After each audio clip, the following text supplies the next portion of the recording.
Buenas noches, bienvenidos a Historias de Terror.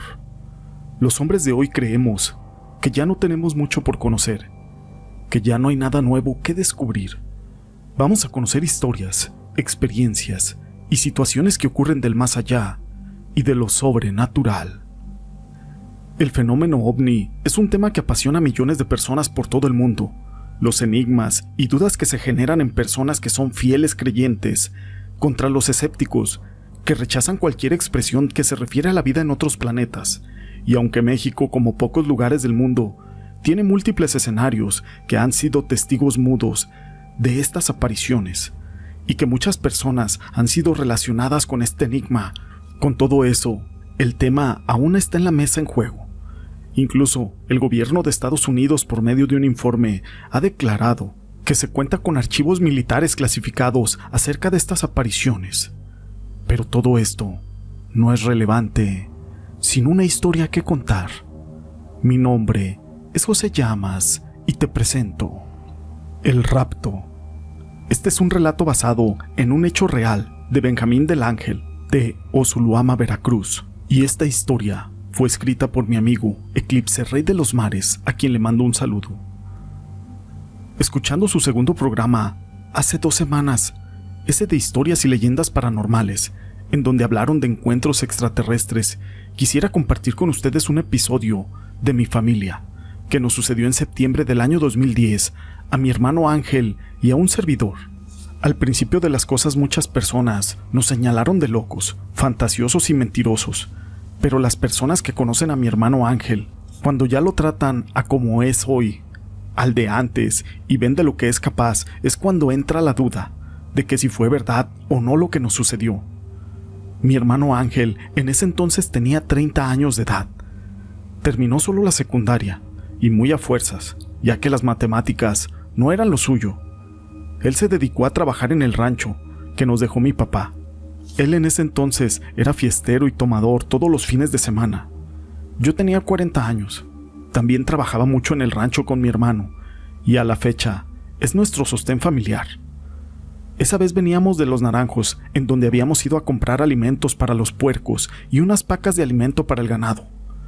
En el camino mi hermano compró un six de cerveza, esto para el calor, ya que estaba haciendo bastante. Así que entramos a la brecha para ir a dejar el alimento, primero el de los marranos. Así que yo me bajé de la camioneta para abrir el falsete que daba hacia el rancho, para poder ingresar. Así que llegamos y bajamos el alimento, nos metimos a la bodega y después de eso nos retiramos. Íbamos hacia el otro rancho, en donde tenemos algunas vacas, e iban a ser ya las 8 de la noche.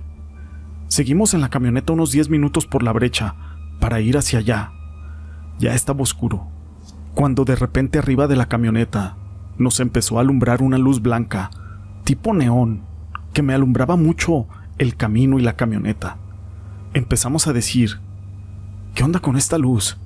Y mi hermano Ángel me comentó, tal vez nos la están tirando de allá de aquel cerro, han de estar de cacería, el Rafa o el Lechuza, los cuales son unos amigos que también tienen un rancho un poco más arriba de aquel cerro.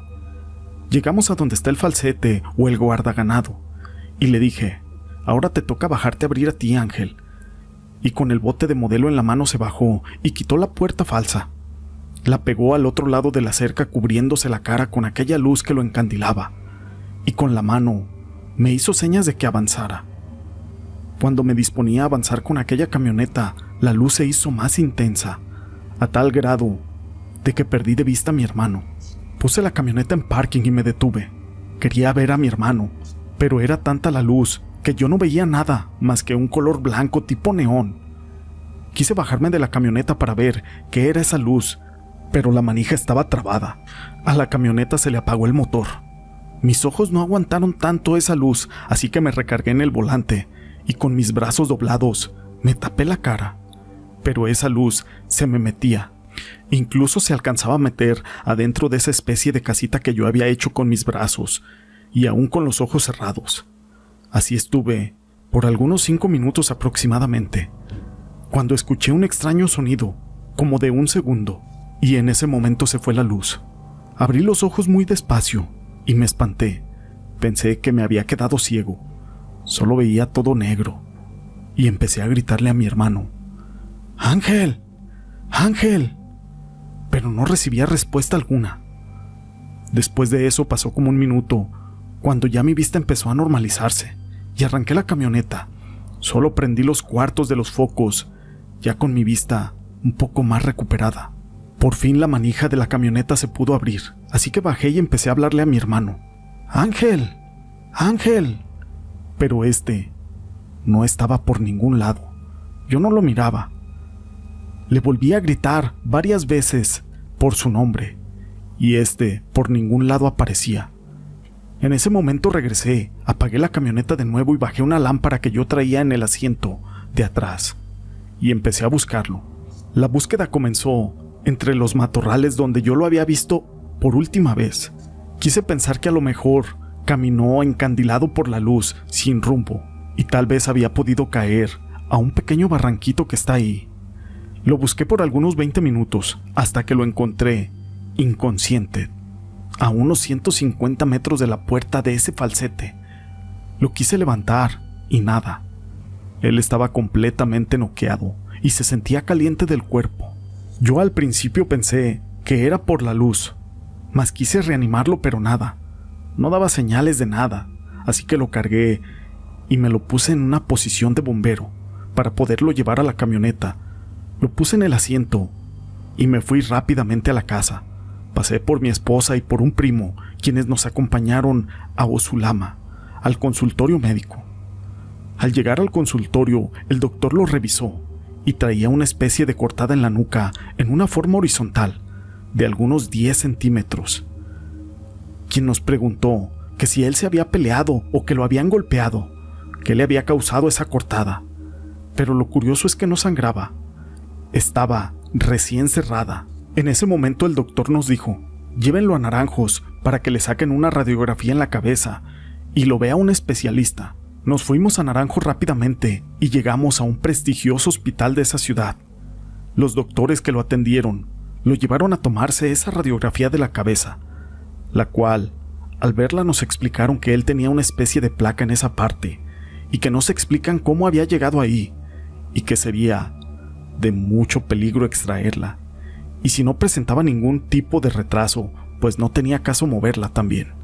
Además sería en México o en Monterrey. Sus signos, su respiración, todo estaba bien, solo que él estaba en coma. Lo dejaron internado unos días, hasta que por sí solo regresó. Ahí empezaron las cosas más extrañas en él. Al regreso a la casa venía muy serio. Yo entre mí dije: a lo mejor es por lo que le pasó, y viene doliente. Al menos quise creer eso. Sus hábitos cambiaron.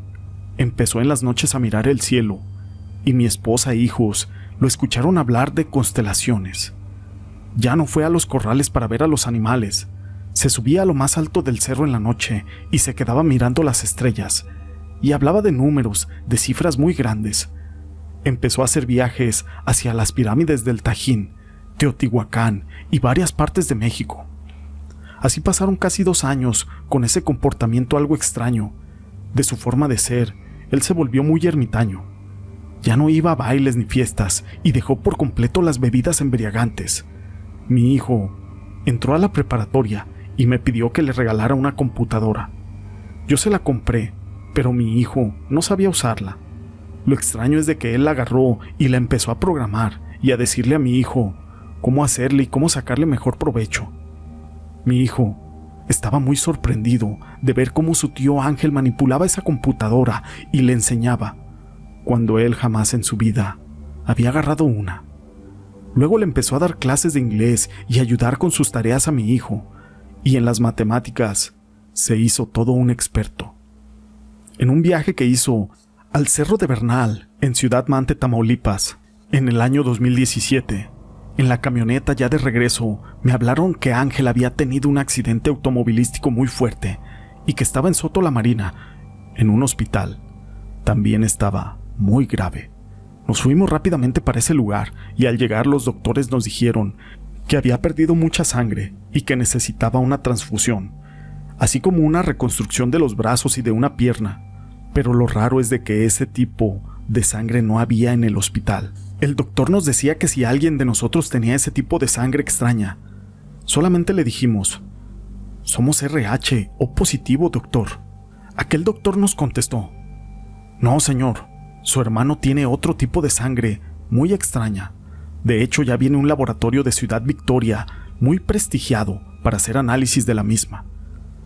Al siguiente día, nos mandó a hablar el doctor que si nosotros sabíamos algo de mi hermano Ángel, que si se drogaba o que si se metía alguna sustancia extraña, porque la sangre que tenía mucha savia de esa de los árboles, y que estaban muy confundidos, que era imposible que alguien viviera así con esa sangre contaminada. Solamente le dijimos que nosotros ignorábamos todo eso. Le dije: «¿Puedo pasar a ver a mi hermano, doctor?». «Sí, pero solamente 2 minutos. Ya mañana va a venir el cirujano para empezar la reconstrucción de su brazo y de su pierna». Al entrar, la sorpresa que nos llevamos es de que su brazo casi estaba regenerado en un 80%, y el doctor solamente se tomaba la cabeza y decía: «No puede ser esto. Yo lo vi, y mis colegas. El brazo estaba casi deshecho, y la pierna también se comenzó a regenerar». El doctor lo sacó de terapia intensiva y le habló a otro doctor colega de él, y le dijo: «Mira, ellos son los familiares de Ángel que trajeron del choque». El doctor nos saludó muy amable y nos dijo que mi hermano probablemente iba a ser amputado de su brazo y de su pierna, y que mañana llegaba el cirujano para reconstruir o para ver qué le decía. Cuando el doctor le dijo: «Ven a ver su brazo y su pierna de Ángel». «¿Qué pasó?», dijo el doctor. «Ven a ver, colega». El doctor se metió y tardó algunos 10 minutos y salió agarrándose la cabeza diciendo: «No puede ser esto posible. Mi hermano, a los 5 días, ya estaba totalmente regenerado, como si nada le hubiera pasado. Los doctores me decían que si se podía quedar mi hermano para que lo estudiaran, que ya venía en camino algunos investigadores y doctores de Estados Unidos para ver este caso en específico». Mi hermano solamente dijo: «Vámonos, hermano, que jamás van a encontrar nada que su cerebro les pueda dar la respuesta». Nos retiramos de ahí y muchos doctores y personal médico veían cuando salía mi hermano como un bicho raro. A la fecha vive conmigo y lleva el mismo estilo de vida después de ese accidente. Yo tengo 50 años de edad y parezco de 60. Él, con sus 40 años, parece solamente de 30. No es una locura ni una fantasía, ni está sacada de alguna película. Es algo que le pasó a mi hermano y a mí en septiembre del año 2010, en una de las tantas brechas de Veracruz. No sé si habrá sido algún tipo de rapto alienígena o qué fue lo que le pasó, pero ciertamente, muchas gracias. Esta historia la quise compartir con ustedes. Si ha sido de tu agrado, déjame tu pulgar arriba. No olvides en dejar tus comentarios y gracias por suscribirte y ser parte de este canal.